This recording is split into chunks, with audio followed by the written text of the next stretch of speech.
네, 안녕하십니까. 군포도시공사 인사총무팀장 성용현입니다. 지금부터 2021년 군포도시공사 GUC 아카데미를 진행하겠습니다. 이번 GUC 아카데미는 군포시 개발 사업에 대한 이해와 시민과 함께 소통하는 지속가능 경영을 도모하고자 추진하게 되었습니다. 올해 GUC 아카데미는 10월 27일부터 11월 24일까지 5주차에 걸쳐서 개발사업 관련 주제로 매주 수요일에 운영합니다. 강의 내용으로는 지난주에 진행한 1주차 내 집 마련과 임대주택 입주, 2주차 재개발, 재건축, 리모델링 등 정비사업, 3주차 군포시 정비사업 소개, 4주차 주택상가 임대차 보호법과 부동산 거래시 유의사항, 5주차 군포도시공사 소관 개발사업 소개 순으로 진행합니다. 2021년 GUC 아카데미 두 번째 강의로 정비사업 이해 및 유의사항에 대하여 준비하였습니다. 오늘 강의를 함께 하시면서 재개발, 재건축, 리모델링에 대한 이해로 유익한 시간이 되시길 바라겠습니다. 본 강의는 군포도시공사 공식 유튜브 채널로 생중계되고 있음을 알려드립니다. 그러면 오늘 우리 군포 시민을 위하여 아주 유익한 강의를 해주실 조대영 강사님을 소개해 드리겠습니다. 강사님은 삼성물산 주택사업 부장으로 근무하셨으며 현재 코리아신탁 도시재생사업부 본부장으로 재직 중에 계십니다. 조대영 강사님을 큰 박수와 함께 모시겠습니다.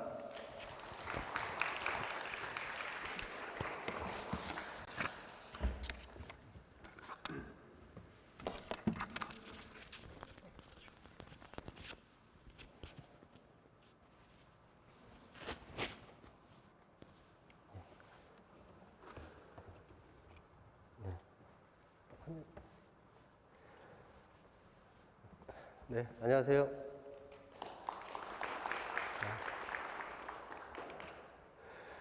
오늘 그 정비사업의 이해 및 유의사항에 대해서 말씀드릴 코리아신탁의 조대영 본부장이고요. 오늘은 저희가 그 정비사업에 대한 개념 및 프로세스에 대해서 먼저 말씀을 드리고, 두 번째로는 이 정비사업의 시행 방식에 대해서 말씀드린 후에 세 번째 리모델링, 그리고 마지막 QA 시간을 갖도록 할 예정이고요. 첫 번째 정비사업의 개념 및 프로세스에 대해서는 현재 가장 많이 진행되고 있는 조합 방식 기준으로 설명을 드릴 예정입니다. 그리고 두 번째부터는 그 외의 방식에 대한 설명을 드릴 거고요. 첫 번째 이제 정비사업이라고 저희가 이제 흔히들 얘기를 하는데, 이 정비사업에 대한 개념을 먼저 말씀을 드리면, 노후주택 및 아파트 소유자들이 조합을 설립하여 기존 주택을 철거 후 아파트를 신축하여 조합원 및 일반에게 분양하는 사업이라고 그냥 저희가 정리를 했고요. 기본적으로는 이 도시 및 주거환경정비법에 기반을 하고 있는 사업이라고 보시면 되겠습니다. 크게 종류는 재개발, 재건축, 주거환경 개선 사업으로 구분이 되고요. 예전에는 재건축 사업은 주택건설촉진법, 그다음에 재개발, 그다음에 도시환경정비사업이라고 재개발과 구분돼서 있던 별도 사업이 있었는데, 이거는 도시개발법, 그리고 주거환경개선사업은 주거환경개선임시조치법이라는 법으로 나뉘어서 관리가 되다가 각 사업들의 그 사업의 혼선이 너무 많아서 도시 및 주거환경정비법이라는 이름 속에 이 세 가지 종류의 사업들이 다 같이 통합이 돼서 2003년 7월에 법이 최초로 시행이 됐습니다. 그 뒤로 뭐 이게 절차법이다 보니까 수차례 개정을 거쳐오다가 2018년에 본격적으로 다시 한번 전부 개정을 했습니다. 2018년 도시민 주거환경정비법을 전부 개정하고, 그 이후에 이제 이 주거 정비사업의 기본 개념에 나눌 수 있는 기준이 이제 사업 면적에 대해서 1만 제곱미터 이상을 기준으로 보통 정비사업을 나누고, 그 다음에 사업 면적이 1만 제곱미터 미만일 경우에는 이제 18년 12월에 같이 만들어진 빈집 및 소규모 주택 정비에 관한 특례법이 또 있습니다. 그래서 이에 따라서 이제 사업이 진행되고, 최근에 이제 언론지상에서 많이 보셨겠지만 뭐 가로주택 정비 사업이라든지 소규모 재건축, 자율주택 정비 사업이라고 해서 크게 이제 정비 사업은 이렇게 6가지 구분으로 되어진 사업이 있고, 그 중에 10,000평방미터 이상은 재개발, 재건축, 주거환경 개선 사업, 10,000평방미터 미만은 소규모 재건축, 가로주택 정비 사업, 자율주택 정비 사업, 이렇게 구분된다라고 이해를 하고 계시면 되겠습니다. 그러면 여기서 그 재건축과 재개발, 주거환경 개선 사업의 구분을 좀 확인할 필요가 있는데요. 재건축이라고 하면 정의상으로 보면 여기 있는 정의들은 사실은 그 법에 있는 문구들 대부분 그대로 따온 것들입니다. 정비 기반 시설은 양호 하나, 노후 불량 건축물에 해당하는 공동주택이 밀집한 지역에서 주거 환경을 개선하기 위한 사업입니다. 뭐 흔히 보시는 이런 아파트들을 새로 철거하고 신축하는 것을 재건축이라고 보시면 되고요. 개념적으로는 뭐 언뜻 이해가 추상적으로 이해는 되지만 좀 이게 법적으로도 의미가 있는 용어이기 때문에 이 정비 기반 시설하고 노후 불량 건축물에 대해서는 좀 더 명확히 알아두실 필요가 있습니다. 노후 불량 건축물이라 하면 이 법 내용에 보면 건축물이 훼손되거나 멸실되어 붕괴, 그 밖에 안전사고 우려가 있는 건축물이 되겠고요. 그다음에 내진 성능이 확보되지 아니한 건축물 중 중대한 기능적 결함 또는 구조적 결함이 있는 건축물, 또 그 밖에 대통령령으로 정하는 바에 따라 시도 조례로 정하는 건축물이 되겠습니다. 그래서 실제 실무에서는 이 대통령령하고 시도 조례에서 정하는 것들이 가장 큰 영향을 많이 미치게 되고요. 뭐 예를 들면 이제 안전진단 아파트 D등급을 받아야 된다. 뭐 이런 것들이 다 이제 노후 불량 건축물을 판정하는 기준에 따르기 때문에 그렇고요. 뭐 아파트는 안전진단 D등급이고 일반 건축물 같은 경우에는 뭐 구조에 따라 기준 연한이 조금씩 다릅니다. 뭐 철근 콘크리트나 강구조는 30년이 초과되면 노후 불량 건축물이 되는 거고요. 조족조, 뭐 연화조, 뭐 기타 등등 건축물들은 20년을 기준 연한으로 법에서 정하고 있고, 또 시도 조로에서 또 이 노후 불량 건축물을 판단하는 여러 가지 지수들을 만들어서 정하기도 합니다. 특히 서울시에서 그러한 것들을 많이 정하는데, 뭐 최근에 이제 뭐 주거 정비 지수라고 좀 강하게 규제를 했던 것들 중에 하나가 풀린 게 있는데, 그런 것들이 다 이제 노후 불량 건축물을 판단하는 기준이 되겠고요. 이게 이제 3분의 2 이상이 돼야만 그 해당 지역을 재개발 또는 재건축으로 할 수 있기 때문에 법적으로 의미를 갖는 거라고 보시면 되겠습니다. 그 다음에 정비 기반 시설이라고 앞서 나왔던 내용은 쉽게 저희가 생각할 때 뭐 사회적인 인프라라고 보시면 되겠습니다. 뭐 도로나 상하수도, 공원, 주차장, 그 밖에 뭐 녹지, 하천, 공공공지, 뭐 지역 난방 시설까지 포함한 그 각 공급 시설들을 대통령령으로 정해서 규정한 시설들인데요. 정비 사업을 하는 목적이 이제 아파트를 신축하는 것도 있지만 그 신축을 통해서 주변의 정비 기반 시설을 확충하는 것도 정비 사업을 하는 목적 중에 하나입니다. 그래서 인허가 과정 중에서 이런 것들이 이제 뭐 기부 체납을 하든 뭐 공사를 요구하든 이런 것들이 이루어지는 게 정비 사업을 통해서 단순히 주택만 새로 짓는 게 아니고 주거 환경을 개선하기 위해서 정비 기반 시설 공급까지 같이 하기 위해서 하는 거라고 보시면 되겠고요. 이제 재건축은 그래도 정비 기반 시설이 양호하기 때문에 그게 많지 않으나 재개발 같은 경우에는 정비 기반 시설이 열악하고 이런 상업 지역, 공업 지역 등 도시 기능 회복 및 상권 활성화 등을 위해 도시 환경을 개선하기 위한 사업인데, 이때는 이제 정비 기반 시설에 대한 요구들이란가 이런 게 많이 진행이 되고 있습니다. 그래서 같이 이해를 해주시는 게 좋겠고요. 정비 기반 시설하고 아파트에 대한 신축을. 그리고 주거환경 개선 사업은 이제 재개발로도 진행하기 어려운 극히 열악하고 노후 불량 건축물이 과도하게 밀집한 지역이고요. 이거는 뭐 보전 정비 개량하는 거로서 전면 철거, 전면 신축 개념은 아니고 또 관에서 직접 추진하는 거라고 보시면 돼서 일반적인 개념으로 우리가 정비 사업이라고 이해하시는 거에서는 조금 달리 보시는 걸로 보면 되겠습니다. 이 정비 사업의 이제 절차를 개략적으로 표현을 한 거고요. 정비 사업이라는 이 도시 및 주거환경 정비법에 따른 이 사업의 절차는 이 절차법이기 때문에 절차에 대한 이슈가 굉장히 많습니다.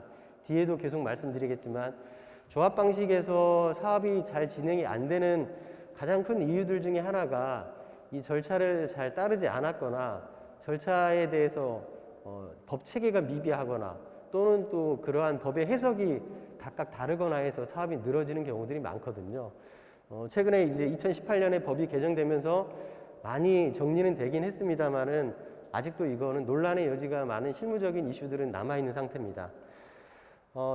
지금 이제 큰 틀에서 순서는 도시 주거환경 정비 기본 방침이 국토부 장관 고시로 수립이 됩니다. 그리고 나서 도시 주거환경 정비 기본 계획이 수립이 되죠. 이 기본 계획 수립에 할 수 있는 주체는 특별시장, 광역시장 또는 시장입니다. 뭐 시는 이제 가능한 시가 있고 가능하지 않은 시가 있는데요. 그거는 시의 규모에 따라 달라진다고 보시면 되겠습니다.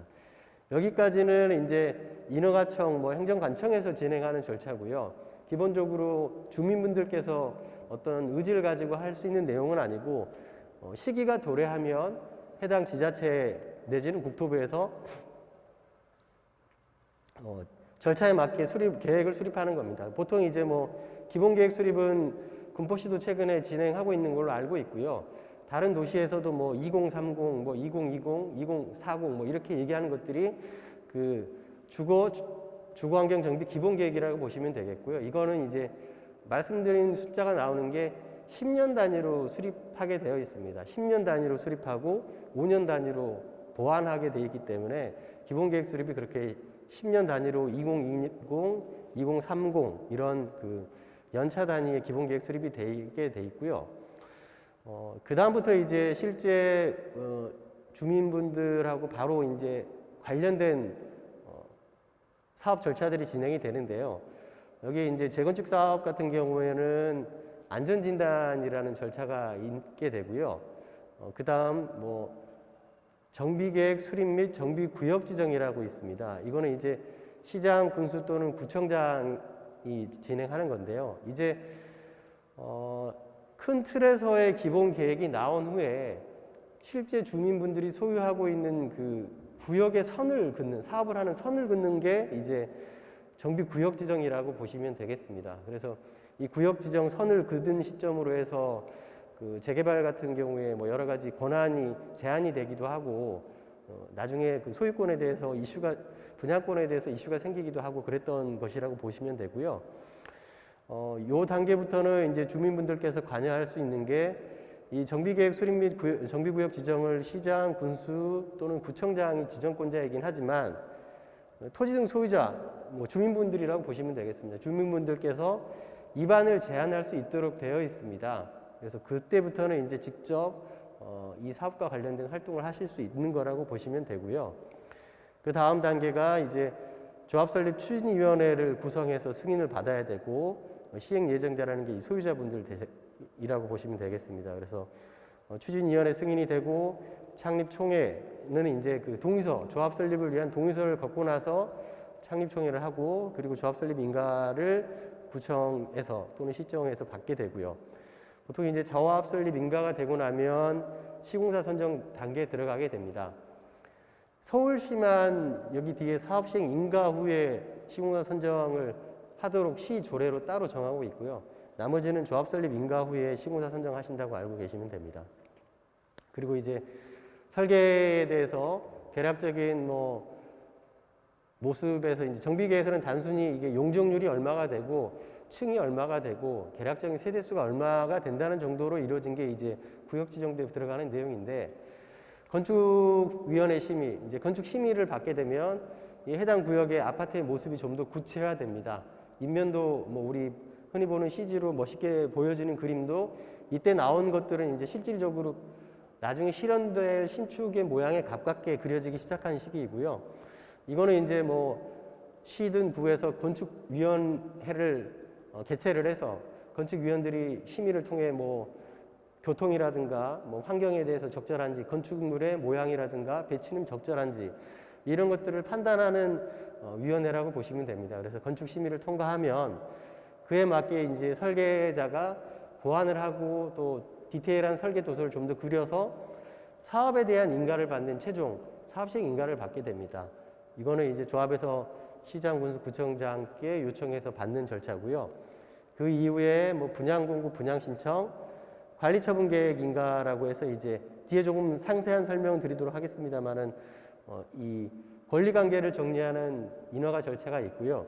이 이후에는 이제 실제 사업비가 좀 더 PF가 일으켜지고 또 이주비가 대출 일으키면서 이주가 이뤄지고 또 이주가 완료된 뒤에 철거, 그다음에 시공사가 착공 및 분양을 하고 준공 인가 입주, 그다음에 이전고시라고 해서 관리처분 인가 시점에 이제 소유권 행사들이 멈추게 돼 있고 등기도 더 이상 개인들이 정리할 수 없게 돼 있다가 나중에 이전고시 통해서 이제 종전 등기가 새로운 등기로 만들어지는 절차가 이제 이전고시입니다. 그래서 이전고시 및 청산 해산 절차를 거쳐서 이렇게 프로세스가 진행이 되고요.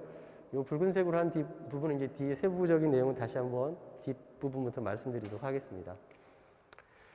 일단 앞서 말씀드린 것처럼 정비구역 지정이 돼서 이 사업은 이 구역을 어떻게 된다라고 이제 시청에서 선을 그려주면 그 선 안에 있는 그 토지 등 소유자분들께서 이 토지 등 소유자라는 개념은 뒤에 좀 더 설명드리겠지만 뜻이 두 가지가 있긴 한데 어쨌든 지금 현재 보시는 그냥 소유하신 주민분들이라고 보시면 되고요.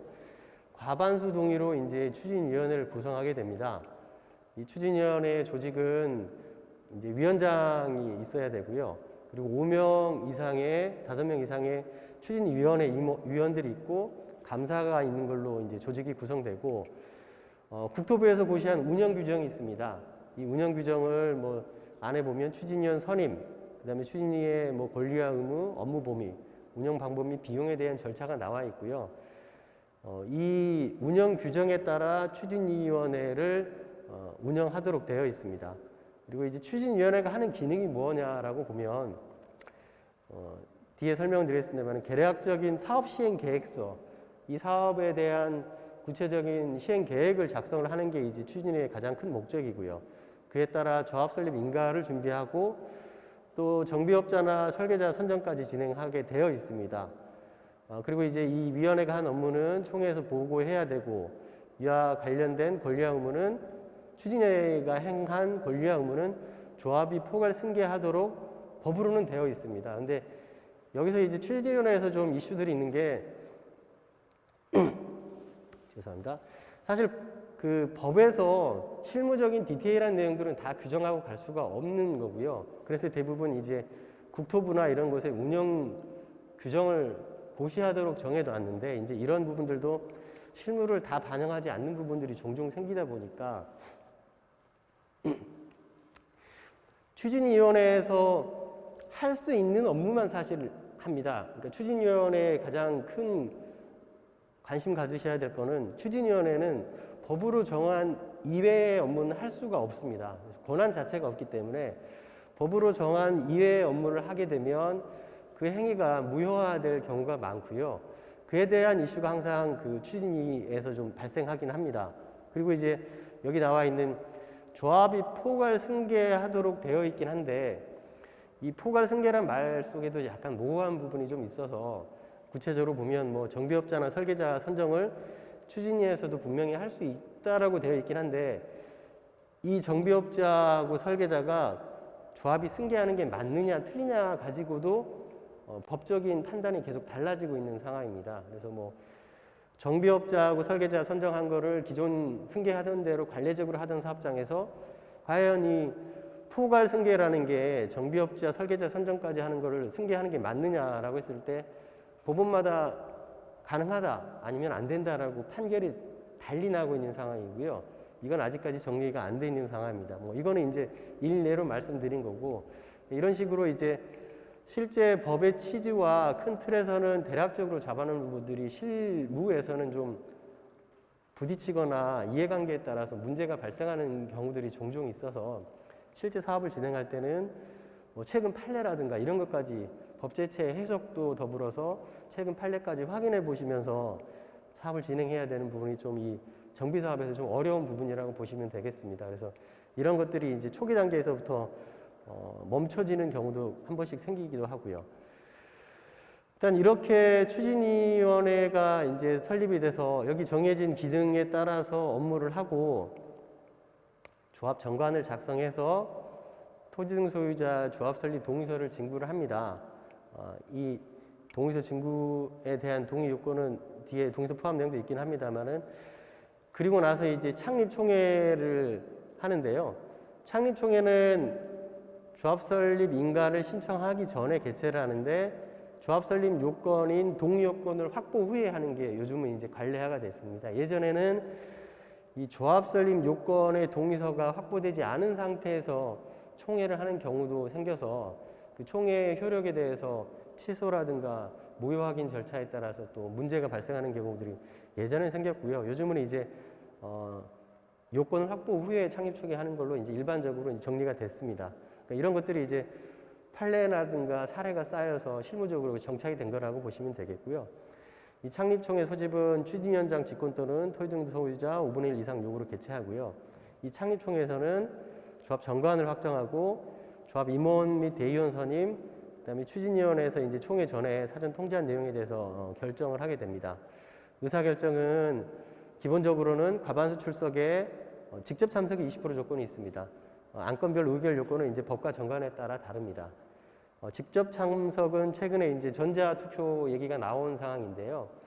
이 부분은 이제 서면으로도 총회에서 보통은 의사결정을 할 수 있게 되어 있었는데 서면으로 하다 보니까 이 사업을 참석하지 않고 서류로 제출을 하면서 부정의 요소가 많이 개입을 했었습니다. 예전에 특히 뭐 시공사 선정하는 과정 속에서 뭐 서면으로 동의서 내지는 시공사 선정의 특정사를 선택하고 뭐 이렇게 서면으로 제출하고 이런 사례들이 생기다 보니까 직접 참석 조건이 생겼고요. 창립총회는 20%고 뭐 일반 총회는 10%, 그다음에 시공사 선정 총회는 50%까지 요구를 하고 있습니다. 그래서 이제 50%가 되면 저희 코로나 이런 시국에서 조합원 50%가 직접 한 자리에 모여야 되기 때문에 현실적으로 불가능한 상황이 되는 거죠. 그래서 이제 최근에 이제 전자투표와 관련된 법이 발의가 돼서 인허가청에서 코로나 등 이런 상황에 대해서 여건을 확인해서 인정할 경우에는 직접 참석을 이제 전자투표로 가름하는 것도 이제 가능하도록 법이 개정은 됐습니다. 네. 예전에 이제 이렇게 창립총회도 현재는 어쨌든 직접 참석 20% 기준이고요. 전자투표도 인허가청에서 허락을 했을 경우에 한해서 가능한 구조라고 보시면 되고요. 여기서도 이제 조금 사업이 영향을 받는 부분이 주로 이제 조합 임원 및 대의원 선임과 관련된 부분입니다. 이게 이제 조금 더 디테일하게 보면 추진위에서 바로 조합 임원 및 대의원 선임에 대해서 뭐 공고를 내고 후보자 등록 이렇게 할 수 있는 게 아니고요. 선관위를 만들어야 됩니다. 선관위를 만들어서 선관위에서 조합 임원 및 대의원 선임과 관련된 후보자 등록 절차, 조건 이런 것들을 다 따져서 진행을 하고요. 조금 민감한 사업장 같은 경우에는 선관위의 운영 규정을 어떻게 할 건가부터 정하면서 조금 주민들 간의 다툼이 있고 또 그걸 정리하고 다시 선관위원을 뽑고 그리고 그 선관위원이 이제 후보자 등록을 받고 하는 절차를 거쳐서 임원 및 대의원에 선임을 하게 됩니다. 일단 이게 이렇게 해서 뽑히는 게 결국은 조합장을 뽑는 자리라서 그러한 부분들의 민감한 상황들이 발생하다 보니까 요거와 관련된 안건에서 이제 사업이 좀 지연될 수 있는 요소들이 좀 발생되고는 합니다. 그래서 그런 앞서 말씀드린 절차들도 되도록이면 절차에 다 맞게 조금 시간이 걸리더라도 절차들을 밟아가서 하는 게 나중에 문제가 되지 않고 원만하게 사업을 끌고 갈 수 있는 방법이라고 보시면 되겠습니다. 조합 설립 동의 요건 앞서 잠깐 말씀드렸는데요. 이 조합을 설립할 수 있는 동의를 이제 주민분들께 받는데 사업 방식에 따라 다릅니다. 요건이. 재개발은 토지 등 소유자의 4분의 3 이상이고 그다음에 토지 면적의 2분의 1 이상 토지 소유자 동의입니다. 그다음에 재건축은 아파트이기 때문에 전체 구분 소유자의 4분의 3 이상, 그다음에 토지 면적의 4분의 3 이상, 그다음에 각 동별 구분 소유자 과반수 동의 이 요건을 다 확보해야 되거든요. 근데 이제 토지 등 소유자에 대한 개념이 좀 다른 게 그 도정법이라는 건 도시 및 주거환경 정비법을 저희가 이제 간단하게 부를 때 도정법이라고 부르는데요. 도정법에서 이제 토지 등 소유자라는 용어를 많이 쓰는데 주택 재개발에서 쓰는 토지 등 소유자는 토지 또는 건축물 또는 지상권자라고 보시면 됩니다. 근데 재건축에서 토지 등 소유자는 토지 및 건축물 소유자입니다. 그래서 재건축에서 종종 보면 건축물만 가지고 있는 분들이 있거든요. 그런 분들은 이 토지 소유자로서 자격이 없고 분양받을 수가 없고 조합원이 될 수가 없습니다. 그래서 그런 구분의 차이가 있다는 건 좀 유념하시면 되겠고요. 주택단지 외를 이제 좀 포함해서 정비구역을 함께 끌고 가는 경우가 있는데, 그럴 경우에는 이제 주택단지 외 지역의 토지 또는 건축물 소유자의 4분의 3 이상 동의, 그 다음에 토지 면적 3분의 2 이상 토지 소유자의 동의를 확보해야 조합 설립 동의 요건이 확보가 되는 거고요. 이 조합 설립 동의서의 포함사항으로는 설계 개요, 정비 사업비, 그다음에 이에 따른 비용 분담 기준, 신축 건축물의 소유권 기속에 관한 사항, 정관, 사업 시행 계획서가 있는데, 국토부령 시행 규칙으로 양식이 있습니다. 그래서 양식에 따라 그 내용을 기입해서 동의서를 진구하면 되고요. 이 동의서 진구와 관련돼서도 예전에는 참 많은 일화가 있었는데요. 그런 부분도 이제는 상당 부분 좀 판례라든지 실무에서 좀 정리가 됐다라고 보시면 되고, 여기서 이제 앞서도 계속 나오는 얘기지만 정비사업 시행계획서라는 게 좀 상당히 중요합니다. 그래서 시행계획서는 뒤에서 볼 거고요. 일단 창립총회가 원만히 이루어지면 뭐 총회 의사록 같은 거, 그다음 정관, 동의 요건에 대한 내용 서류 확보해서 조합 인가 신청을 하면 조합 설립 인가를 시장, 군수, 구청장이 내게 돼 있고요. 그 이후에 조합은 이제 조합으로서 법인 등기를 하는 절차를 거쳐서 조합이 설립이 되겠습니다. 이 사업 시행 계획서에 대해서는 이제 조합 설립을 위한 토지 소유자가 동의서 작성의 기초가 되는 건데요.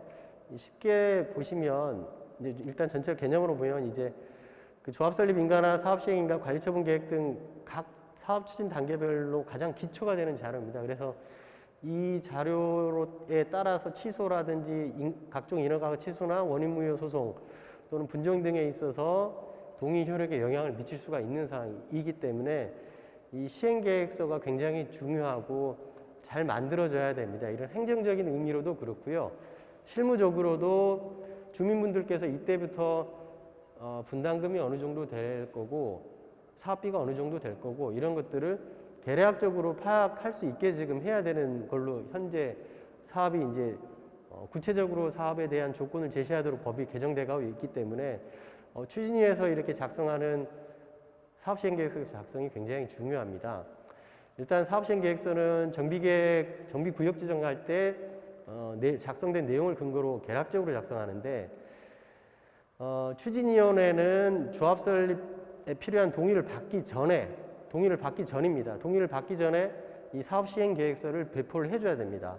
추정 분담금 등 대통령령으로 정하는 정보를 토지 소유자에게 제공해야 한다라고 2013년 이제 법이 추가로 시행됐는데요.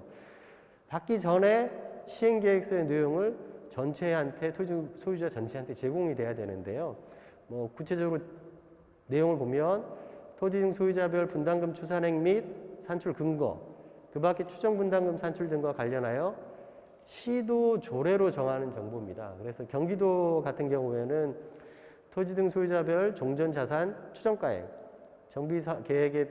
정비계획에서 정한 사업계요, 건축물 분양 수입 추정가액, 정비사업에 필요한 비용의 추정가액, 이게 사실 추정가액, 개요 이래 해가지고 좀 이걸 어디까지 제공했는지 제공하지 않았는지가 굉장히 모호하긴 합니다. 그래서 사실 이런 부분에서 이제 나중에 취소라든가 원인무효 소송과 관련돼서 여러 가지 이슈가 생기게 되는 거고요. 법이 이제 정립이 되기 전에는 이제 18년 좀 개정됐지만 조금 2003년 초기에는 이런 내용에 대해서는 구체적인 결의에 대해서 요건들도 명확하지가 않았습니다. 그래서 뭐 어떤 경우에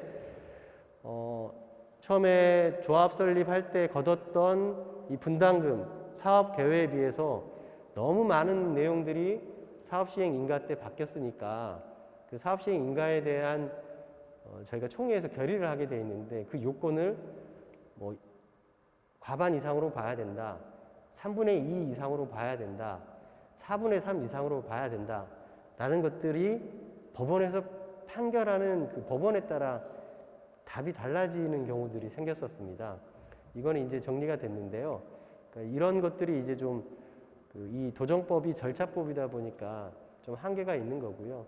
심지어는 뭐 사업시행 인가 관련된 무효확인 소송이 법원을 6번을 갔다 온 경우가 있습니다. 민사에서 1심, 2심, 3심을 거치고 요즘은 이제 다시 바뀌었지만 이 조합이라는 거는 그 공공기관이기 때문에 행정소송을 거쳐라라고 대법원에서 판결을 해서 다시 행정소송, 행정법원 1심에 가서 1심, 2심, 3심을 해서 총 6번 법원의 판단을 받는 사례도 있었거든요. 그동안 이제 그런 사업들은 사업시행 인가 하나 가지고 뭐 몇 년을 까먹은 거죠. 이런 경우들이 예전에는 좀 비일비재했었고요.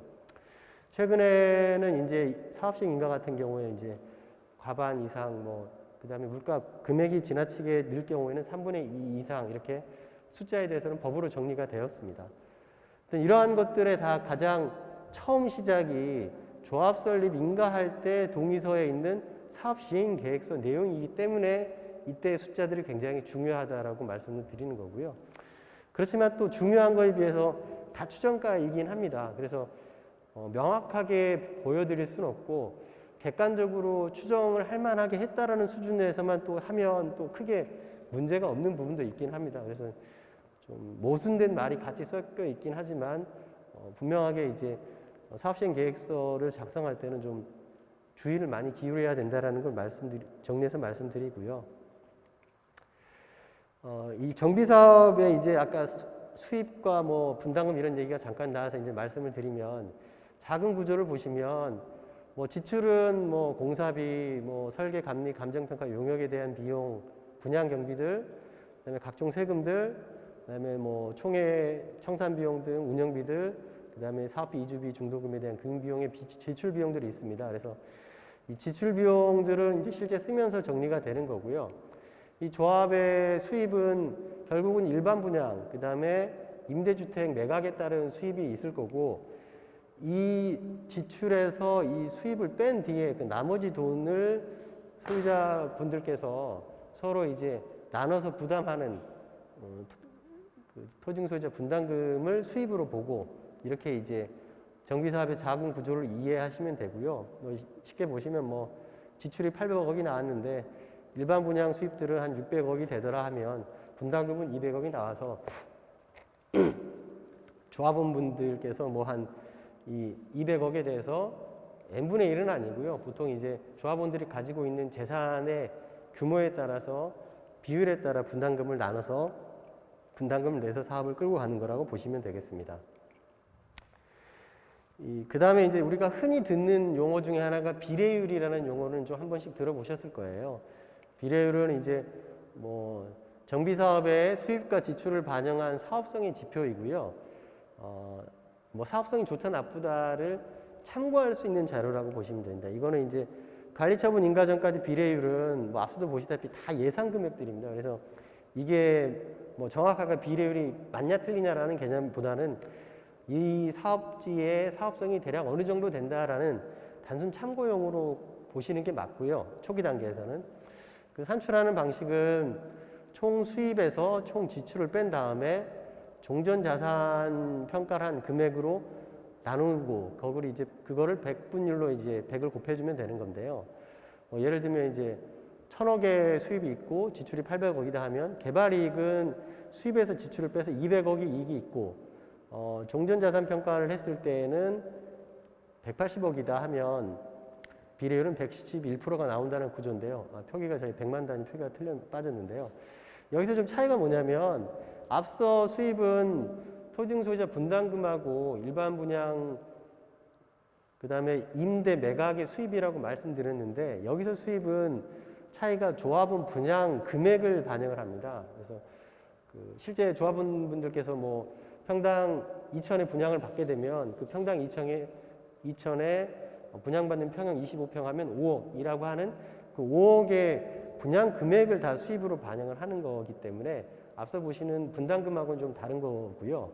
그래서 이러한 사업의 총 수입이 나오고 총 지출을 뺀 다음에 이 종전자산평가는 이제 조합원분들이 기존에 가지고 계시던 재산의 합이라고 보시면 되겠습니다. 그래서 재산을 얼마를 투자를 했는데 그 이익의 비율이 이제 수입에 지출 뺐으니까 개발 이익이 나오지 않습니까? 그래서 재산을 투자했을 때 이익의 비율이 뭐 몇 프로냐? 100% 기준으로 이게 100을 넘어가면 이익이 더 많은 거고 100 이하면 조금 손해를 보는 거다라고 이제 이해하시기도 하지만 이제 여기서 빠진 거는 종전자산은 구축이고요. 새로 지은 건물은 신축이니까 그 부분에 대한 부분은 좀 구분해서 볼 필요는 있고요. 더군다나 이제 비례율에서 조금 추정일 수밖에 없는 게 지금 조합설비 인가 시점에서는 원래 법적으로 종전자산 감정평가의 시점은 사업시행계획 인가의 고시가 있는 날 기준입니다. 그래서 앞서 잠깐 절차를 좀 보시면 저희가 사업시행계획을 여기서 추진위가 하고 있습니다만은 실제 종전평가를 해서 이 사업에 투자하는 소유자분들의 재산의 가치는 얼마나 평가하는 시점은 이 시점이거든요. 그래서 미래의 가치를 예상해서 반영하는 거기 때문에 정확할 수가 없습니다. 그리고 종후평가라고 해서 이제 이거 뒤에 하던 그건 그 뒤의 시점이고요. 그래서 비례율이라는 이 산식을 통해서 산출을 하는 이 숫자 자체는 이 식 자체는 맞는 식인데 참고용으로만 보셔야 되는 게 그 안에 들어가는 종전 자산 감정평가는 미래 가치에 대해서 추정해서 넣는 숫자가 될 수밖에 없는 거고요. 종후 자산 감정평가는 이제 분양 신청 기간 만료일로 하는데 이건 이제 신축 건물이 얼마의 가치를 가질 거냐에 대한 또 감정평가이기 때문에 이 또한 다 추정치입니다. 그래서 추정치로 가는 부분들이 한계가 있다라는 걸 좀 감안하셔야 되고 일단 이 감정평가 업체는 이제 2개 이상 감정평가 업체가 이런 감정평가를 진행하게 돼 있는데 재건축은 시장 군수가 1인, 조합총회에서 뽑는 게 1인이고요. 재개발은 시장 군수가 2인당 감정평가 업체 선정하도록 법에 규정되어 있습니다. 여기서 조금 더 나가면 앞서 나온 그 비례율의 종전자산 금액을 곱한 금액이 소유자분들의 권리가액이라고 보시면 되고요. 이 사업을 통해서 내가 권리를 갖는 금액이라고 이해를 하시면 되고 나중에 소유자 분담금이 얼마냐라고 볼 때는 조합원분께서 선택하신 평형의 분양가에 따른 분양 금액에서 원래 가지고 있던 내 권리의 가격을 계산한 권리가액을 빼준 금액이 결국은 소유자 분담금이 되는 구조라고 보시면 되겠습니다. 자금 구조 잠깐 말씀드렸고요. 뭐 이렇게 해서 이제 그 조합 설립이 되고 건축 심의를 거친 후에 사업 시행 인가 단계에 들어가게 됩니다. 사업 시행 인가는 사실 조합이 하는 업무이긴 하지만은 순전히 실무적인 업무가 많기 때문에 정비사업 전문관리업자라고 얘기하는 정비업체하고 설계자들이 주로 이 업무를 실무적으로 진행합니다. 조합에서 중요한 거는 사업 시행 인가 신청 전에 총회를 개최를 하는데 그 총회에서 조합은 과반수 동의를 받는 게 조합 입장에서 가장 중요한 이슈가 되고요. 이때는 직접 찬성 비율이 20%입니다.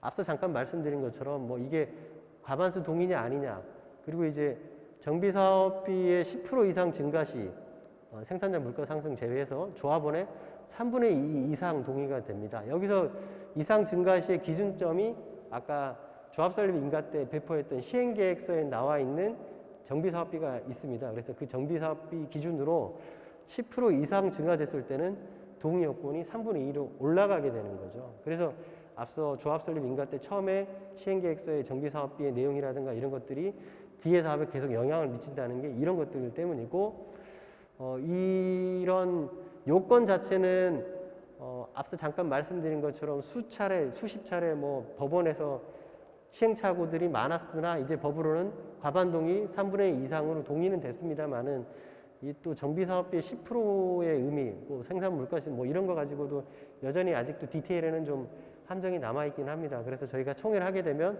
항상 뭐 과반이라 하면 그보다 5에서 10% 이상 더 걷어가야 되는 거고 뭐 정비사업비 이상 뭐 3분의 1 할 때도 그 3분의 2보다 또 5에서 그 이상까지 동의를 걷고 총회를 해야 좀 무난하게 총회를 마무리했다라고 이제 평가를 받을 수 있는 거고요. 사업 시행 계획서에 들어가는 내용들은 뭐 전반적인 사업에 대한 설계 내용은 물론이고 토지 이용 계획이라든가 뭐 정비 기반 시설 관련된 내용, 세입자 주거 및 이주 대책, 임대주택 건설 계획, 그다음에 정비 사업비에 관련된 내용, 뭐 교육 환경 보호에 대한 내용도 들어가게 됩니다. 이게 이제 뭐 친환경도 해서 뭐 여러 가지 각종 인증이라든가 유관 부서의 협의를 통해서 인가를 받아야 될 것들이, 의제 처리해야 될 인가 받아야 될 것들이 되게 많이 있습니다. 그래서 뭐 각종 인허가 의제 관련 서류들이 그런 것들을 나타내는 건데, 뭐 소방서에 가서 확인을 받아오시오, 뭐 난방면 지역 난방공사 가서 확인을 받아오시오, 도로, 뭐 공원, 각 이 아파트 하나가 생김으로 해서 주변에 바뀌는 모든 것들과 관련된 인허가 기관들의 의견들을 다 종합해서 사업시행 계획에 대해서 인가를 받게 되는 겁니다. 그래서 이 이후로는 이제 이 사업에 대해서 이 행정적인 설계에 대한 인가는 이제 일단 마무리가 됐다라고 보시면 되고요. 이 인가 신청 후에 공람공고 및 의경 청취를 이제 14일 동안 갖게 되고, 그리고 나서 이제 인가를 내주면 이제 뭐 구보 내지는 시보 이런 데에 이제 사업시행 인가 고시를 내는 걸로 사업시행 인가 절차가 진행되게 되어 있습니다. 이 사업시행 인가 후에 조합원 입장에서 중요한 절차가 이제 바로 시작되는데요. 분양 신청이라고 이제 제가 표현을 하는데, 쉽게 말씀드리면 이거는 밑에 보시면 분양 신청 의의라고 써드렸는데, 이 토지 등 소유자가 정비사업 참여 여부를 최종적으로 결정하는 절차라고 보시면 되겠습니다. 그래서 미신청 시에는 사업 시행자하고 이제 현금 청산 절차에 들어가는 거라고 보시면 되겠습니다. 그래서 처음에 동의 요건에 뭐 저희가 4분의 3 뭐 이렇게 말씀드렸던 그 동의 요건에서 동의하지 않은 4분의 1은 뭐 이제 나중에 건축 심의 단계까지 오게 되면 끝까지 사업에 참여하지 않는 분들이니까 매도 청구라는 절차를 통해서 법원의 판결 내지는 또 수용이라는 절차를 통해서 그 강제로 사업 주체가 매입을 할 수 있게 바뀝니다. 그 절차가 한 번 있는 거고요. 여기 이제 분양 신청 절차에서 청사는 뭐냐면, 동의는 하셨던 분들인데 이제 분양 신청을 하게 되면 정보가 더 구체화됩니다. 그래서 사업 시행 인가 고시가 있은 날부터 120일 이내에 분양 대상자별 종전가액, 분담금 추산액, 이게 아까는 계략적이었는데 좀 더 구체화된 숫자가 나오는 거죠.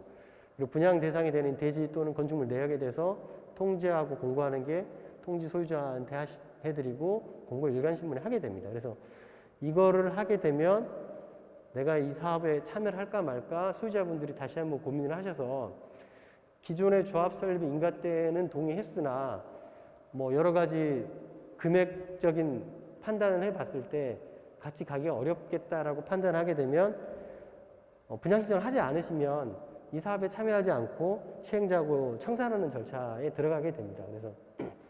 그래서 이게 이제 소유자분들께서 이제 최종적으로 결정하는 절차라고 말씀드리는 거고, 법적인 신청 기간은 분양 신청 통지일로부터 30일에서 60일까지 기간 드리고 20일 범위 내에서 연장 가능하다고 되어 있기 때문에 뭐 실무적으로 규모가 크지 않은 데는 그냥 30일에 뭐 7일에서 10일 정도 기간 가져서 분양 신청 기간을 마무리하고요. 신청 방법은 소유권 내역 명기해서 기간 내에 시행자에게 제출하면 되는 건데, 이게 이제 이 금액이 이때 이제 다시 한번 제대로 나오다 보니까 당초에 동의하셨던 분들이 나중에는 동의하지 않고 이런 의사표현들을 하는 비율이 또 꽤 높아지는 경우들이 있습니다. 분양에 대한 가능성이 조금 안 좋아질 때, 그리고 부동산 경기가 뭐 그만큼 나빴던 시기, 이게 이제 예를 들면 2008년에서 10년 이 기간들이 되겠는데요. 그때 당시만 해도 시공사들 뭐 조합이랑 해서 사업시행 인가 딱 갔다가 분양 신청률이 뭐 60% 돼버리고 이렇게 나오면 40%의 소유자분들한테 현금으로 청산을 해줘야 되다 보니까 사업성 자체가 지나치게 나빠져서 사업을 끌고 갈 수 없을 정도로 이제 멈춰서는 경우들이 종종 생깁니다. 이제 이런 것들이 이제 앞서 최초 사업시행 계획 수립할 때 굉장히 긍정적인 전망을 바탕으로 해서 사업시행 계획을 수립했다가 몇 년의 시간이 지난 후에 현실적인 반영을 했을 때 좀 갭이 많이 났을 때 이제 이런 상황이 발생하고요. 뭐 이제 그런 부분들은 또 사실 미래에 벌어지는 일이라 누가 예상하거나 판단하기는 쉽지 않지만, 어쨌든 이런 부분들이 사업 절차에 영향을 줄 수 있다라는 거는 알고 계시고, 또 여기서 이제 청산자가 많아질 경우에는 사업이 좀 지연될 우려는 있다. 이 정도는 알고 계시고 사업에 대해서 판단하시면 될 것 같고요. 이제 분양 신청을 해서 어떤 분들이 이 사업에 계속 갈 건지 이제 정리가 되고 나면 그 신청 기간이 종료된 후에 이 분양 신청 현황, 정리된 현황을 기초로 관리처분 계획을 수립합니다. 그래서 시장 군수 인가를 받는데요. 이 관리처분 계획이라는 거는 이제 기존에 가지고 계시던 뭐 토지 또는 건축물을 평가해서 새로 건설하는 대지와 건축물의 건축물을 합리적으로 처분 관리하여 배분하는 포괄적인 행정 계획이라고 보시면 되는데, 뭐 말은 복잡합니다만 실질적으로는 이제 소유자분들이 가지고 계시는 기존의 토지하고 건축물이 얼마의 가격이 됐었는지 최종적으로 확정을 하는 금액이고요. 아까 이제 그래서 종전평가가 이루어지는 시점도 이미 관리처분 계획 인가 전에 이루어지는 거고요. 새로 건물을 짓는 그 신축 건물에 대한 종후 감정평가 가격도 관리처분 인가 전에 다 나옵니다. 그래서 종전과 종후의 가격이 다 나왔으니, 그래서 이 나온 숫자를 가지고 조합원분들이 어떤 평형대에 갈 거고 어떤 평형대에 몇 명 갈 건지 분양 신청 결과 가지고 반영하고, 또 이 숫자들 가지고 그러한 평형대에 갔을 때 얼마의 분담금을 내야 되는지에 대해서 다 오픈이 되는 시기라고 보시면 되겠습니다. 그래서 이때도 굉장히 숫자들이 다 오픈되는 시기라서 뭐 내용에 따라서는 굉장히 좀 앞서 분양 신청 때하고 비슷한 뭐 반발이 일어나는 경우도 있긴 한데요. 요즘은 어쨌든 초기부터 인허가청에서 구체적이고 명확하게 숫자를 제시하는 걸 갈수록 요구해가는 분위기라서 예전에 그런 벌어지던 혼란은 좀씩 점차 줄어들 거라고 기대는 하고 있습니다. 이 관리처분 계획의 효과는 이제 크게 보면 이 앞서 말씀 각종 권리관계가 이제 정리가 된다라고 보시면 되겠습니다. 그리고 사용 수익이 제한된다는 게 있는데요. 이게 이제 관리처분 인가가 고시가 있게 되면 이 이전 고시가 관리처분 인가 고시, 그 다음에 준공에 이제 등기를 하는 이전 고시 날까지 이 토지 및 건축물의 뭐 권리자는 이 종전 토지 및 건축물에 대해 사용하거나 수익할 수가 없게 됩니다. 그리고 이제 계약 기간으로 있었던 뭐 임대차 보호법에 따라 보호받던 주택 상가에 대한 그 임대인에 대한 임대차인의 임대인에 대한 임차인에 대한 보호도 다 이제 해제가 돼서 실질적으로 이제 이주를 진행할 수 있게 되는 절차라고 보시면 되고요. 이 관리처분 계획에 따라서 착공도 이제 진행하도록 되게 되어 있습니다. 일단 그 첫 번째 저희 그 단락에서 이제 정비사업의 개념과 프로세스에 대해서 말씀드렸고요. 두 번째 이제 정비사업의 시행 방식에 대해서는 한 10분 정도 쉬신 후에 3시부터 다시 연결해서 설명드리도록 하겠습니다.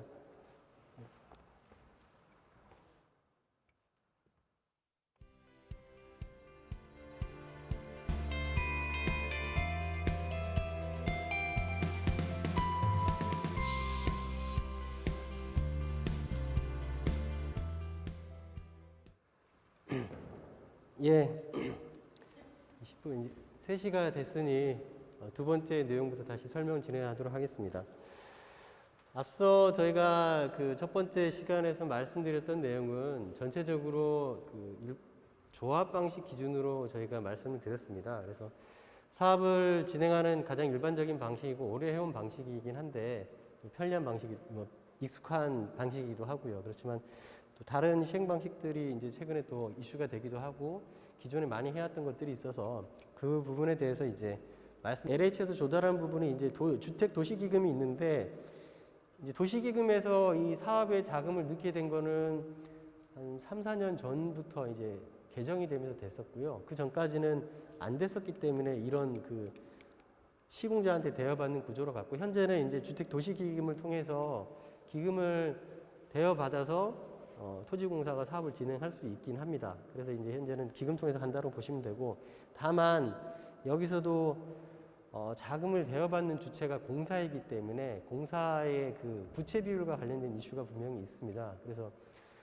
주택공사는 뭐 그 부분도 좀 다 해지가 돼서 원만하게 진행을 할 수 있게 된 걸로 알고 있긴 한데, 나머지 이제 지방공사 같은 경우에는 기금에서 자금을 받을 때 대여 부분을 어떻게 할 건지, 차주에 대한 부채 재무 비율에 대한 부분들은 좀 정리가 아직은 좀 덜 돼 있는 걸로 저는 알고 있고요.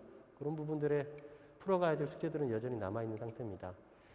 현재는 이제 최근 뭐 아시다시피 작년부터 공공시행자 방식의 공공재개발이 굉장히 이슈가 많이 되고 있습니다. 그래서 적극적으로 인허가청도 밀어붙이고, LH도 기존에는 약간 보수적으로 참여를 했었는데 최근에는 뭐 적극적으로 참여를 해서 뭐 SH가 시행자 지정 완료된 것도 있고, LH, SH 나눠서 서울시에서 지금 한 8군데 정도 진행하고 있는데, 8군데씩, SH하고 LH가 8군데씩 나눠서 뭐 이렇게 공공재개발 진행하고 있는 걸로 알고 있고요. 계속적으로 이거는 지금 서울시 국토부 입장에서 이제 주택 공급을 해야 될 입장이니까 부동산 시장 상황 때문에 적극적으로 추진하고 있고요. 뭐 이게 이제 원만하게 잘 진행되면 뭐 이제 이러한 기존의 조합 방식하고 더불어 또 새로운 대안으로 좀 더 정착해 갈 것이라고 기대하고 있습니다. 그 다음 이제 시행 방식은 부동산 신탁사를 통한 그 지정개발자 방식인데요. 부동산 신탁사, 정비사업의 부동산 신탁이라고 보면 이제 소유자이신 토지증 소유자가 되겠죠. 신탁의 개념으로는 위탁자가 됩니다. 위탁자분께서 부동산을 신탁회사에게 맡기면, 이 신탁이라는 거는 사실 그 한문 믿을 신에 맡길 탁인데 그냥 믿고 맡긴다 개념인데요. 재산을 맡겨놓고 그거를 다 관리 처분을 한 후에 그 결과물을 다시 맡겼던 분에게 내지는 맡길 때 정했던 분들에게 돌려주는 역할을 하는 게 신탁사가 하는 역할이거든요. 기존의 정비사업에 신탁사가 2016년도에 참여하게 됐는데, 들어오기 전부터 일반 개발 사업에는 이런 신탁사들이 많이 참여를 해 왔었습니다. 근데 이게 2016년에 이제 법이 개정되면서 정비사업에 참여할 수 있게 바뀌었고요. 그래서 소유자가 신탁사에게 신탁을 하면 신탁사는 이제 토지를 받아서 관리 개발 후에 이 개발 이익을 소유자에게 나눠주는 금융제도라고 보시면 되겠고요. 이 신탁사가 정비사업에 참여하는 방식은 현재 2가지가 있습니다. 앞서 계속 나오고 있는 사업 시행자로서, 그 다음에 사업 대행자로서 참여하는 이 2가지 방식이 있는데요. 요건은 시행자는 뭐 조합 설립 동의 요건 앞서 봤던 것들하고 동일하게 가져가야 되고요. 다른 거는 이제 지정개발자라는 요건을 먼저 확보해야 되는데, 이 지정개발자가 되려면 이 사업구역의 토지 면적의 3분의 1을 신탁받아야 됩니다. 그래서 신탁사에게 등기를 넘겨서 신탁을 맡겨야 되고, 그게 3분의 1 이상이 되어야 되는 거고요. 근데 여기서 이제 신탁 등기를 할 때 등기를 맡긴다는 행위 자체가 굉장히 뭐 재산권에 큰 위험을 받는 게 아닐까라는 의구심들을 가지신 분들이 계시긴 하세요. 근데 실질적으로 신탁의 의미가 신탁 계약을 체결하고 그 계약에 따라 등기를 하는 건데, 그 신탁 계약에 어떠한 행위를 하겠다라고 명확히 써져 있습니다. 그러니까 정비사업에 관련 신탁 계약에서는 이 정비사업을 추진하겠다라고 써져 있고요. 그 신탁 계약에 써져 있는 행위만을 신탁사가 할 수 있고, 나머지 소유권을 가지고 이 등기를 받았다 그래서 할 수 있는 행위는 신탁사는 없습니다. 나머지 행위를 하려면 위탁자에게 결국 다시 신탁을 풀고 돌려드려야 되지, 기타 행위는 할 수 없기 때문에 실질적으로 소유자분들이 신탁사에 재산을 맡기면 신탁사가 재산을 뭐 마음대로 한다, 이런 취지는 좀 아니라고 보시면 될 것 같고요. 그래서 토지의 면적의 3분의 1을 신탁받으면 지정개발자가 되고, 그에 따라서 이제 조합 설립 동의 요건만큼, 아까 재개발, 재건축 각자 동의 요건이 있었는데요. 그 동의 요건만큼 동의서를 또 시행자 지정 동의서를 징구를 해서 제출을 하면 시행자가 되는 거고요. 대행자 같은 경우에는 그게 이제 조합은 과반 수명 가능합니다. 인허가 절차로 보면 시행자 방식 뒤에 다시 한번 말씀드릴게요. 대행자 방식은 보통은 조합이 있는 상태로 조합을 대신해서 사업을 시행하기 때문에 그 인허가 절차 자체도 조합 방식하고 동일합니다. 대행자 방식은. 그리고 그래서 사업의 시행자 자체도 사업 시행자에서는 신탁사가 시행자가 되는 거고 대행자는 조합이 그대로 시행자로 살아있는 상태라고 보시면 되겠습니다. 뭐 고시 절차는 똑같이 진행되고요. 이 고시에 따른 효과는 이 시행자가 된 신탁사가 사업의 주체로서 사업 관련된 일체 업무를 집행하고 재산을 관리하고 실제로 뭐 사업비를 대출하고 했을 때에는 그 차주의 역할까지 신탁사가 해야 됩니다. 그건 공공시행자일 때 그 공공사들도 마찬가지인 경우고요. 대행자 방식일 때는 이제 대행자의 그 대행자로 지정된 신탁사의 이름으로 명목은 형식은 가져가되 실제 그거에 대한 부담 계산은 나중에 이제 시행자가 하는 거거든요. 그래서 시행자의 계산으로 대행자가 시행자의 업무를 집행하고 재산을 관리합니다. 그리고 나중에 이제 대행 보수라든지 사업비에 대해 상환을 위해서는 시행자의 건축물에 대해서 뭐 권한을 가져갈 수는 있긴 합니다. 완료하는 시점이 좀 다른 게 대행은 조합을 대신해서 준공 및 이전 고시 등기까지 나면 대행자의 할 역할은 다 했다라고 보고 완료가 되는 거고요. 시행자로서 신탁사는 이전 고시 등기뿐만 아니고 사업에 대한 정산이 모든 게 완료한 후에 청산까지 해야 시행자로서의 업무가 완료하게 됩니다. 아까 자금 차익 관련돼서도 다시 앞서 말씀드렸듯이 신탁사가 차주고 대행자 방식일 때는 조합이 차주인 경우라고 보시면 되고요. 둘 다 도시 및 주거환경 정비법, 도정법에 이미 그 규정이 명확히 나와 있습니다. 그 절차에서 이제 앞서 보신 뭐 큰 틀의 절차인데요. 조금 다른 부분이 이 앞단의 그 정비구역 지정까지 하는 행위는 인허가청에서 하는 거기 때문에 동일하고요. 또 뒷단의 사업시행 건축위원회 심의 뭐 사업인가 이 뒤에 실제 실무적인 절차 진행한 건 동일합니다. 근데 처음에 시행자 지정고시 조합 같은 경우는 조합 설립 인가를 받을 시점에 그 앞단 업무가 이제 차이가 나는 건데요. 조합 방식인 경우에는 조합 설립 추진위가 과반의 동의를 받아서 승인받고 또 추진위원회 구성도 해야 되고 또 조합을 동의서를 다 갖고 나서는 조합 임원 대의원을 뽑는 창립총회도 해야 되고 그리고 나서 조합 설립 인가를 접수해서 조합 설립 인가가 나는 건데요. 신탁에 따른 지정개발자 시행자 방식에서는 사업 시행자 방식에서는 신탁 계약을 아까 3분의 1 하고 시행자 지정 동의서 진구만 하면 바로 시행자 지정이 됩니다. 그래서 앞단에 조금 여러 가지 임원 선출과 관련된 앞서 이슈들, 그 다음에 추진위에서 하는 업무에 대한 이슈들 이런 부분들은 좀 생략될 수가 있습니다. 그래서 요거에서 좀 기간이 단축할 수 있다라고 저희 신탁사 입장에서는 조금 얘기를 하고 있긴 합니다. 나머지 업무 절차는 기본 조합하고 명칭 조금 달라지고 동일합니다.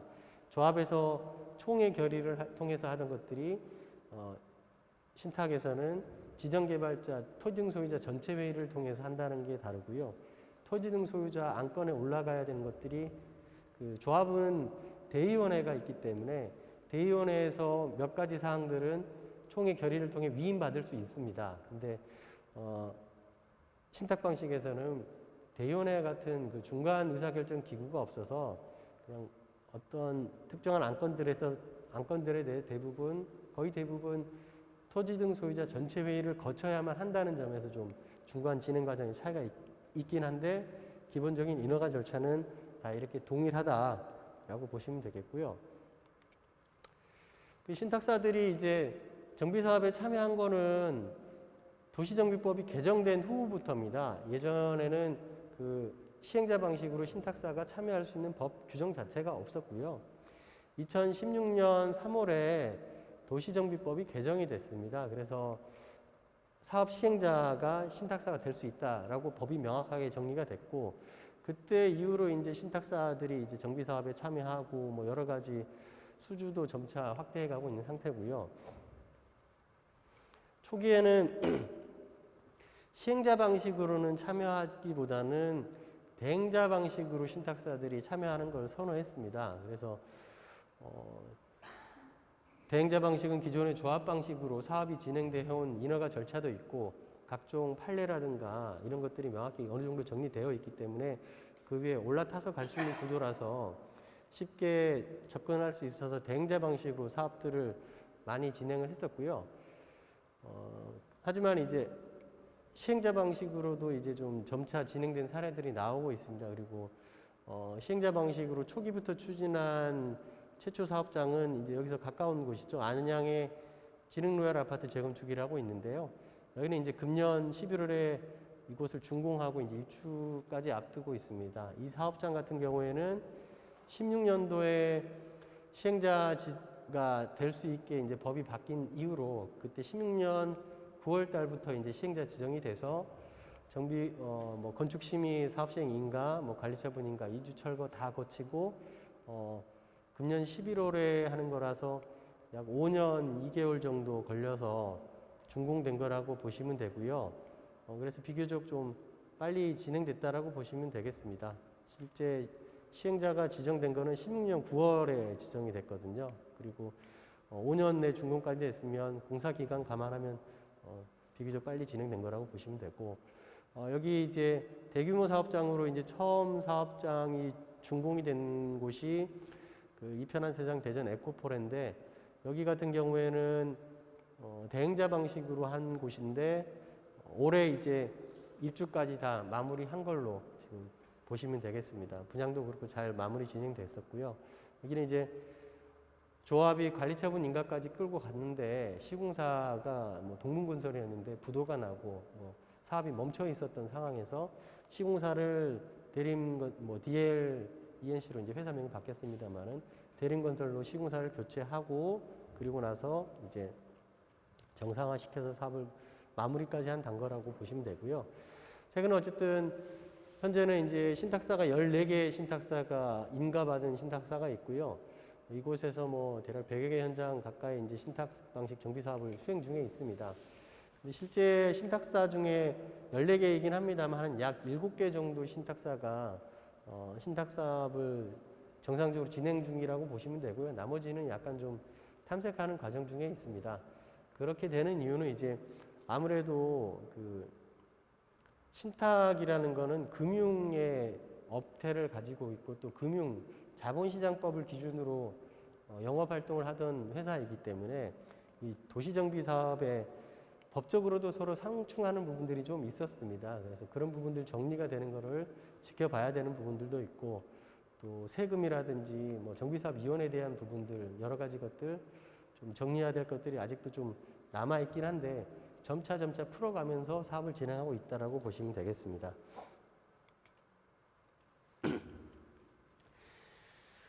세 번째로 이제 리모델링에 대해서 말씀드리도록 하겠습니다. 잠시만요. 물 좀 마시겠습니다.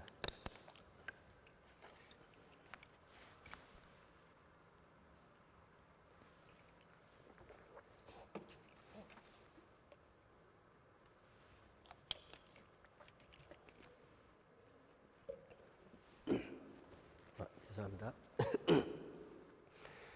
리모델링 이제 최근에 이제 뭐 부동산 시장이 호황을 이루면서 최근 1, 2년 새 화두가 되고 있는 게 이 리모델링 시장인데요. 리모델링의 정의는 기존 건축물의 노후화를 억제 또는 기능 향상 등을 위한 행위로 보시면 되는데 크게 이제 대수선, 그 다음에 각 세대 주거 전용 면적의 30% 이내, 85평방미터 미만은 40% 이내까지 가능한 증축 행위, 그리고 기존 세대수의 15% 이내 세대수 증가하는 증축 행위, 이렇게까지 포함해서 이제 리모델링을 정의하고 있고요. 우리 재건축 단지에서 아파트 공동주택 단지에서 보시는 리모델링은 이제 수평 증축이 있고요. 수평 증축은 지금 사시고 있는 아파트에서 발코니 쪽으로 면적을 넓혀서 하는 증축을 말씀드리는 겁니다.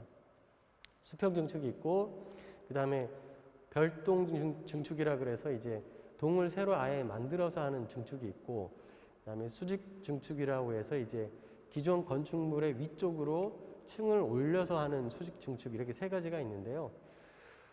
수직 증축을 할 수 있으려면 기존 건축물 구조도가 있어야 되는 거고요. 최대 3계층 이하까지만 증축하도록 현재 규제가 되어 있습니다. 정비사업과의 주요 차이로 보면 정비사업은 뭐 말 그대로 완전히 철거하고 신축하는 거고요. 리모델링은 골조, 아파트의 뼈대라고 보시면 되겠습니다. 보통 우리가 철근 콘크리트로 만드는 철근 콘크리트 조인데요. 그 골조는 유지한 상태에서 개보수를 진행한 거라고 보시면 됩니다. 그래서 추진 요건이 좀 차이가 나는 게 리모델링은 준공 후 15년이 경과하면 추진할 수 있고요. 재개발, 재건축은 뭐 노후 건축물 수 3분의 2 이상 또는 준공 후 30년 이상 경과해야 된다. 뭐 이런 것들을 가지고 있고 근거 법이 좀 다릅니다.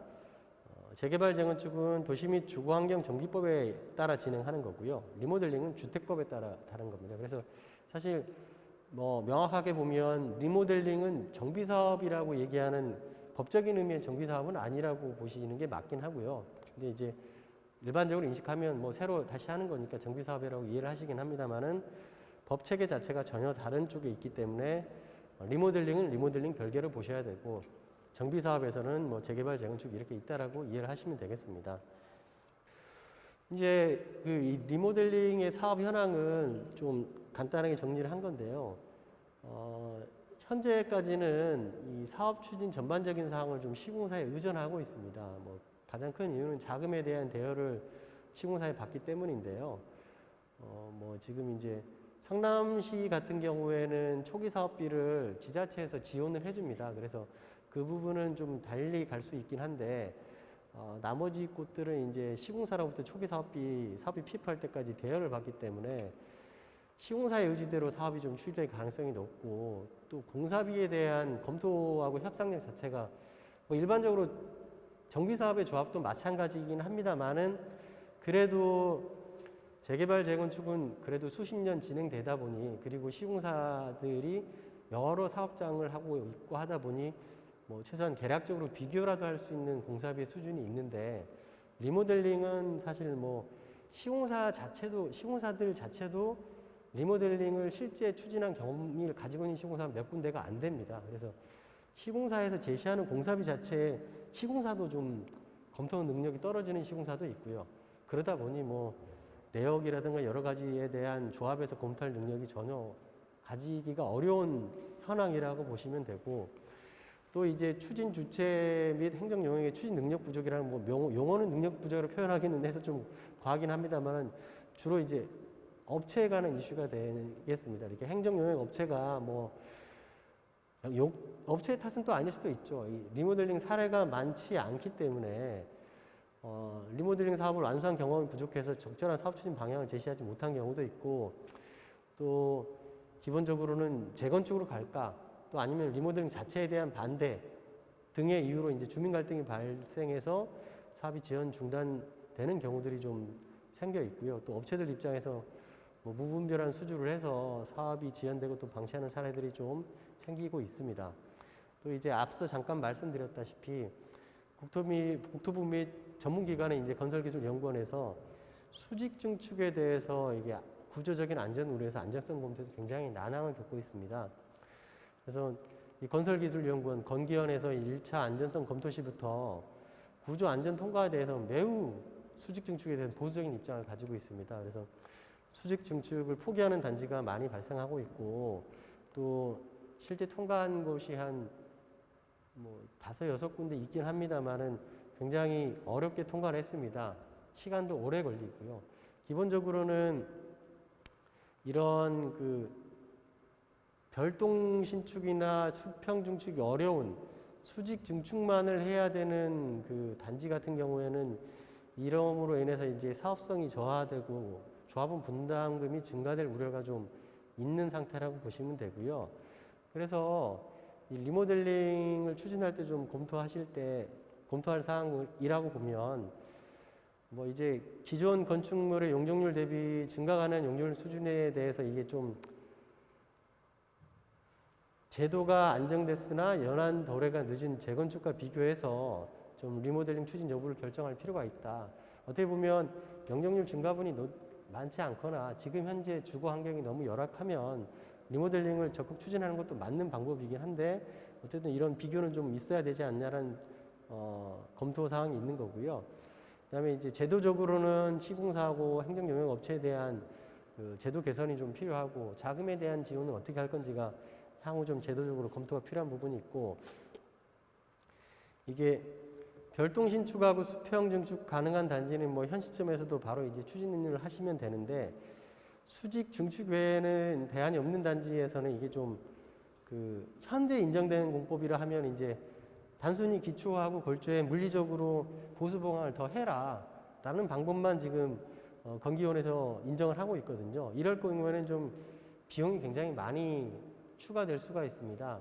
아까 말씀드렸던 10% 진단했을 때 보강 방법이 있고 또 전체 세대를 했더니 좀 또 다른 보강을 해야 되는 경우도 생기고 하기 때문에 공사비가 증액될 요소도 많고 해서 사업 추진 여부 및 추진 시기를 좀 신중히 검토를 하셔야 되고요. 뭐 요즘 이제 새로운 신공법으로 수직 증축을 해보겠다라고 설계라든지 이런 쪽에서 이제 만들고 오는 안들은 여러 가지 있는데 현재까지는 이 건기원에서 기존에 뭐 단순하게 그냥 기초하고 골조에 다 보수 보강 공법 똑같이 물리적으로 보강하는 공법 외에는 설계적인 방법으로 뭔가 구조를 보강해서 해결해 오는 것들은 아직까지는 좀 받아들이지 않고 있기 때문에 그런 부분에서 좀 신중히 사업 추진에 대해서 검토를 해야 될 거라고 보입니다.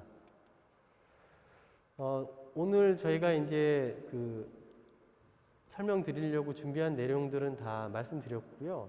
혹시 뭐 제가 설명드린 내용들 중에 궁금하신 사항이 있으면 좀 질문해 주시면 답변 드리도록 하겠습니다.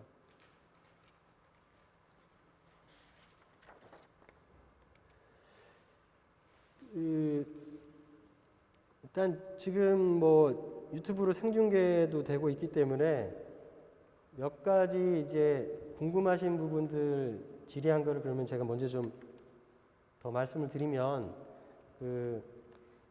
일단 리모델링 재건축 재개발의 그 조합 구성원과 시행 주체 차이에 대해서 좀 물어보신 게 있는데요.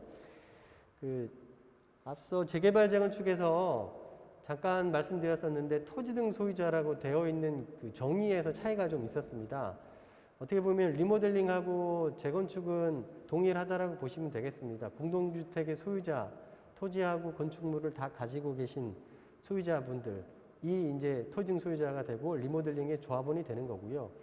재개발은 토지만 가지고 계시거나 건물만 가지고 계시거나 뭐 각각의 뭐 지상권을 가지고 계신 각각의 분들이 다 조합원이 될 수 있어서 거기서 차이가 있고요.